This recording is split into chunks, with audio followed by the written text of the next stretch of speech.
What have you learned about interreligious dialogue from the experience you've had so far? In the name of God, the compassionate, merciful, I have been actively involved in interreligious dialogue for about 26 years. And first, it was more a matter of curiosity and understanding better other traditions, especially Christianity, because I had studied Christianity in university and seminary in Iran, but I wanted to know better. I wanted to know how Christianity is lived and practiced. We should not be satisfied by just reading the books. So, when I was in Manchester for my PhD, that was a chance to know more about Christianity. And the very first group of Christians that we came to know was Foclare. So, through Foclare, we came also to know about monastic life, about Benedictines in particular, and other kinds of Catholics, but also we developed relation later with the Anglicans, later with Mennonites, so different kinds of Christians. But our relation with the Foclare movement kept growing and became wider and deeper. So they started in UK. We visited different Foclare houses in the UK, different cities, but then it went to include Italy, and then other European countries, then Canada, US, up to Philippines, and recently also Africa. So since 2017, I am also in touch with Shomali in Kenya and other countries in Africa. And thanks to God, this time we managed to come for the first time to Latin America to visit Mariapolis Ginetta, and then we go to Argentina to visit Mariapolis Ginetta. So over 26 years, I was very much trying to understand other traditions, especially Christianity, and in particular Foclare movement. And that curiosity and search for understanding led to dialogue, and dialogue led to unity. So this was a journey for me. You met Chiara a couple of times. Could you tell us your experience with her and the charism of unity? I first met Chiara in 1999. We were invited by the movement to attend the convention of Muslim Friends of Movement. There were more than 300 people. And the first time I met Chiara was 1999. I met her in St. Peter's Square just by chance, but then she came to Casa Gandolfo and gave a speech to us, and there was a moment for interactions with Chiara. I met her also in 2002, when again we had another Muslim convention movement, and also 2004 when Chiara came for the last time to UK. I was invited to be a guest speaker, so I was in the Methodist Church when Chiara came to the UK for the last time. So these are three occasions that I met Chiara, but my idea is that before actually meeting Chiara in person, I met Chiara in my Foclare brothers and sisters in the UK and other countries. So when I met Chiara, it was not a shock, it was not meeting a new person, it was a person that I had already met her in her Foclare community and family. So I had already acquaintance with Chiara before meeting her. And I think even now I am meeting Chiara because wherever I go, I see the work done by God or through the charisma of Kira. I think I keep meeting Kira. I feel her presence in every Mariapolis, every meeting that we have in our photo conference. Now, in your opinion, what initiatives in your Muslim community would evidence in favor of interreligious dialogue, and what hinders the advancement of interreligious dialogue in general? Our first Imam, Imam Ali, has a very beautiful saying. He says, "An-nasu a'da'u ma jahilu." People become hostile towards what they don't know. When we don't know someone, something, some religion, it's not that just we don't know. Not knowing can develop into first suspicion. For example, imagine if in your neighborhood there are people that you don't know, they come, go, they do things you don't know. So little by little you become suspicious. What are they doing? Why they are not like us? And this suspicion can lead to also hostility. So we should have active role in establishing connection and developing acquaintance. We as human beings need to be acquainted with each other. Therefore, if people want to live in their own isolated world, they cannot make a good relation with others based on ignorance or ignoring or overlooking. No, we need to know each other. The Quran says God made you into tribes and nations. The ta'aruf, so that you know each other. We come from the same father and mother, but then God made us into different tribes, different nations, different colors, different languages. Why? So that we know each other better, we can identify each other better. If you are all looking the same, like mass-produced human beings, then we are not able to communicate, to interact. Life would be very boring if possible at all. So, every person, especially those who believe in God, who is universal God, they should make active attempts to know others and to establish friendship.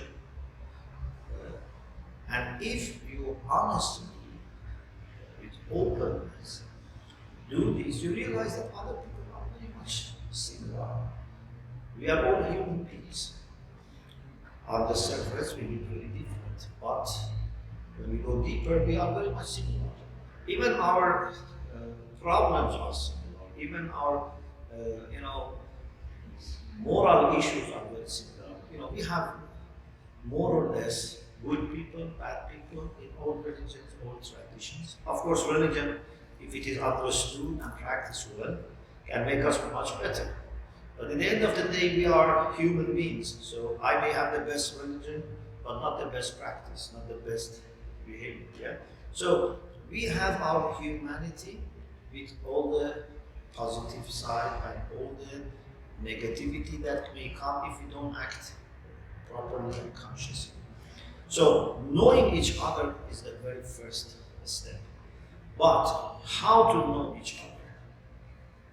Maybe I am interested in knowing more about Christianity or about Islam. Should I rely on just media and what is said on the news? Or should I be more selective? You find that media are very diverse. There are responsible, some are irresponsible, some have their own just interest, how to sell more, or how to become more popular. So we need to find proper platform for educating ourselves. I don't think you can educate yourself seriously about any topic just by watching the news or reading the headlines. If I want to know more about any faith, I need to refer to the people of of the same faith, those who have dedicated their lives, those who believe in what they say. And then it gives me a fair understanding. So we need to educate ourselves, but through the people that have received the legacy of that tradition, people that are considered to be true representatives of that. So this is why for me, I am never satisfied to know more about Christianity or Catholicism just by reading the books. Even if the books are written by them, which is reliable, but still it's not the same experience as living together. Maybe I read someone's book, a few hundred pages, but if I have 1 hour time with that writer, that we can have a cup of tea and interact, it can be more impactful. So it's very important to educate ourselves and make it as much as possible first-hand experience and involve it with personal relations. Nothing can replace personal relations. During COVID, we suffered a lot because our relations were through gadgets and through internet, not personal that much. Now, thanks to God, the pandemic is over, we need to appreciate even more the opportunities to have a personal encounter. So we are very happy that we managed to come, because we are hoping to come before COVID to Latin America. So now we have come here. Yes, it's thousands of miles journey. It's taking time, taking energy, but I could never have the experience of knowing Foclare or Mariapolis Ginetta, etc. if I was on Zoom connected with you, watching movies about you. So we should educate ourselves from reliable sources which are accepted by the people of the same faith, and add to it lots of personal encounters. And every meeting, I think, is different. If I have met you 10 times, the 11th would be again different. It's never repeated. Every time is different. You should never be satisfied saying, no, I have met them many times. So for example, I went to the piano first in 1999. But I never said, that's enough, I know that. I went again and again. I don't know how many times I have been to Mariapolis, and we take it books. But we went to Monte. Already we have gone 4 times, 2 times. Mariapolis Port Piero, I've been already 4 times. So, repetition of personal relations just polishes them, refreshes them, and gives new fruits. You should never be satisfied with this person. So, in my community, thanks to God, we find people are very open and happy, but unless they experience this and attend some of these trips, they would not really understand the taste of it and the benefit of it. Yes, they can, watch it and say this is good, but to be part of it is different. So this is why every year we organize different groups and we try to travel together and spend some time with our, Christian brothers and sisters, sometimes with the Benedictine monks and nuns, but mostly with the Foclare friends, because this is a journey of life. This is a journey that changes and transforms lives. And also we hear from our hosts that they also feel our visits are enriching for them. So it's mutual benefit. We benefit from this, and we hope to benefit the people that we visit them. First, by showing appreciation of what they do. I think when you do something, it would be very encouraging to see that someone from another tradition finds very, great value in what you do. So we come here to say that we have come to show our appreciation and gratitude to you for the work you do in Mariapolis, for the call that you have responded. So this is useful, Also, we try to encourage those who are in the formation and say that this is great decision they have made, and also then work together to see how we can spread this good news in the locality. Because the world today very much needs this testimony. So I am happy that even before I came, municipality here, they heard from Foclare about me, and they did their own research, and then they wanted to give homage through the consensus that they had. So this is a sign. I think this is important, but I took it mostly as a sign from God, that God is telling us that our relation and unity with Foclare is sooner or later appreciated by others. And because with Foclare, we are like one family, but we have to do lots of things for others. So we have to share this good news, and through unity that we have, we can hopefully have a positive impact on the lives of others and bring reconciliation and maintain peace and fraternity among people. So I think our trip to Mariapolis Ginetta has been very successful. We had opportunities to meet inhabitants of Mariapolis, but also one day there were about 50 people who were invited from different places, and we had very good discussions. And also we attended the mass in the church. It was a very great experience. Plus we had a short interaction with some Foclare who were here for a few days for retreat. Yesterday we had meeting with representatives of different religions in Sao Paulo, House of Reconciliation.